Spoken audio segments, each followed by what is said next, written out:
Pessoal, o Tribunal Superior Eleitoral retirou as Forças Armadas e o Supremo Tribunal Federal da auditoria das urnas eletrônicas. Veja só a importância nesse tipo de notícia, o quanto nós acompanhamos esse debate durante o período eleitoral. Essa mudança na resolução que trata sobre os procedimentos de fiscalização do sistema eletrônico de votação foi aprovada de forma unânime. A proposta partiu do presidente do TSE, o ministro Alexandre de Moraes, que argumentou que a auditoria das urnas não é competência de nenhuma das duas partes. Moraes afirmou que as Forças Armadas são indispensáveis para a organização do processo eleitoral e reforçou que os militares vão sim continuar auxiliando a Justiça Eleitoral no transporte das urnas e na segurança dos eleitores e locais de votação. O ministro também acrescentou que o Supremo é o guardião da Constituição, que cabe à Corte a análise de eventuais ações e recursos propostos contra decisões do Tribunal Superior Eleitoral. Puxa vida, que notícia importante, hein? Tribunal Superior Eleitoral retira, portanto, as Forças Armadas e o STF da auditoria das urnas. Interessante a gente trazer aqui essa notícia, Juliana Lopes, porque nós vimos e muito, hein, a efervescência desse assunto durante o período eleitoral.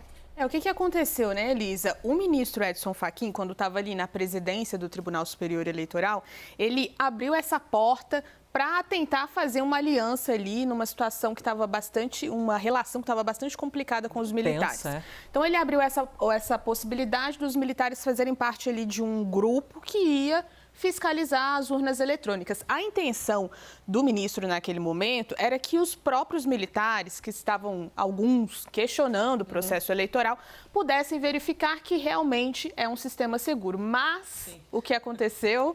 Uma baita confusão. Não, aumentou, parece, ainda mais o problema, Piorou. né? A ideia era assim, olha, vocês estão questionando? Tá bom, então vamos... Mas aí, de repente, gente, o negócio azedou de vez. Eu lembro até de um ministro conversando comigo ali na posse do ministro Alexandre de Moraes, à frente do Tribunal Superior Eleitoral, que ele afirmava que essa porta nunca deveria ter sido aberta, porque aí virou uma confusão. O presidente Bolsonaro começou a fazer uma pressão para que os militares encontrassem ali algum ponto que pudesse corroborar aquela tese de que era importante voltar por o voto impresso e que o sistema eleitoral era passível de fraudes, enfim. O que aconteceu é que ele colocou ali integrantes que estavam fazendo uma espécie de colaboração para dizer que o sistema, botando em xeque a confiabilidade do sistema. E nunca provaram, né? Tanto que continua sendo confiável e tudo tiveram mais. Um relatório que ficou ali meio solto, não tinha uma conclusão sobre fragilidades do sistema. E aí o que acontece nesse momento? O presidente agora do TSE, Alexandre de Moraes, fecha essa porta. Retira, então, os militares desse grupo que fiscalizaria as urnas eletrônicas e eles voltam para aquela função que sempre foi a dos militares dentro do processo eleitoral, que é garantir a segurança do processo em todo o Brasil. É importante a gente trazer essa discussão porque ela tem conexão com tudo que está acontecendo nesse momento e todo o desenho de um possível plano de golpe. Enfim, tem gente que afirma que já quando houve essa inserção ali dos militares dentro do processo eleitoral, já havia ali um cenário em que se colocava em xeque esse processo e aí, a partir de se colocar em xeque esse processo, a gente chegou ali até o questionamento do resultado das eleições depois do segundo turno. Então, é um assunto que faz conexão com o que a gente está discutindo nesse momento, que é justamente a possibilidade de uma reunião do presidente Jair Bolsonaro com militares sobre um plano de golpe. Então, assim, a gente tem todo um desenho que, inclusive, está sendo investigado, que a Polícia Federal está tentando fechar as pontas desse desenho para afirmar que houve no Brasil um questionamento do processo eleitoral e isso culminou ali nos ataques do 8 de janeiro. Então, assim, é um processo longo, mas o ministro Alexandre de Moraes, ao tomar essa decisão, ele sinaliza que essa porta agora está fechada novamente. Pois é, fechando essa porta, que teria havido a intenção de, já que vocês estão questionando, venham cá, façam então a análise para provar. Mas acabou que foi um problema danado e agora a decisão que é unânime, hein, minha gente? O Tribunal Superior Eleitoral retirou Forças Armadas e Supremo Tribunal Federal da auditoria das urnas. Estou aqui ouvindo Juliana Lopes e rememorando, Leandro,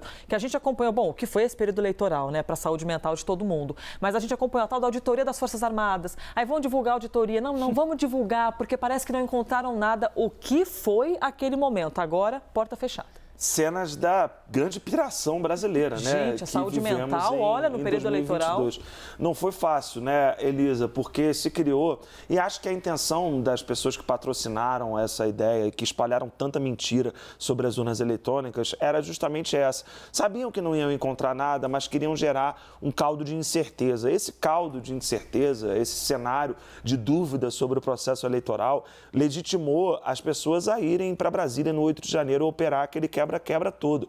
E aí não sou eu que estou dizendo isso. Quem diz são os executores que foram lá para Brasília e começaram a quebrar tudo, sustentados muitas vezes por mentiras, por informações distorcidas, por as pessoas pegarem temas sérios, como a questão do código-fonte das urnas eletrônicas e tratar isso como se fosse uma grande questão, uma grande conspiração, espalharam muita mentira sobre isso. Infelizmente, as Forças Armadas, que têm um papel fundamental na eleição brasileira, foram usadas, foram cooptadas para poder, de alguma maneira, legitimar esse discurso que foi tão danoso à nossa democracia. Só para trazer um exemplo, poderiam ser vários, né? As Forças Armadas, formação do Tribunal Superior Eleitoral, inspecionaram os códigos-fontes das urnas eletrônicas em agosto de 2022. Isso foi divulgado como um protocolo absolutamente normal que é. A gente, se bobear, nem noticiou isso, porque é uma coisa tão parte do processo, tão nada demais. Mas aí pegaram essa história do Código-Fonte das Forças Armadas, da comissão das Forças Armadas, da participação das Forças Armadas e transformaram isso numa bola de neve. Nossa. Pegaram algo que já havia sido feito pelas forças e transformaram numa bola de neve. Martelaram na cabeça das pessoas de que o pleito só teria lisura na eleição de 2022 se as Forças Armadas participassem. Bom, não participaram, o pleito foi correto, está aí a eleição resolvida, que seja uma página virada, e as Forças Armadas tiveram um papel fundamental que sempre tem, na garantia da segurança e ao levar as urnas eletrônicas para lugares do nosso país que são muito difíceis de se chegar. Só as Forças Armadas podem levar, só elas podem garantir a segurança quando chamadas pelos governadores dos estados. E é esse papel que elas precisam se restringir. E fechando a régua aqui, o Supremo Tribunal Federal ou ministros do TSE sempre enalteceram esse trabalho das Forças Armadas, de logística, né? A importância das Forças Armadas pro pleito, mas não na questão de inteligência ou confecção do sistema e tudo mais. Aí é um outro rolê que não diz respeito às Forças Armadas.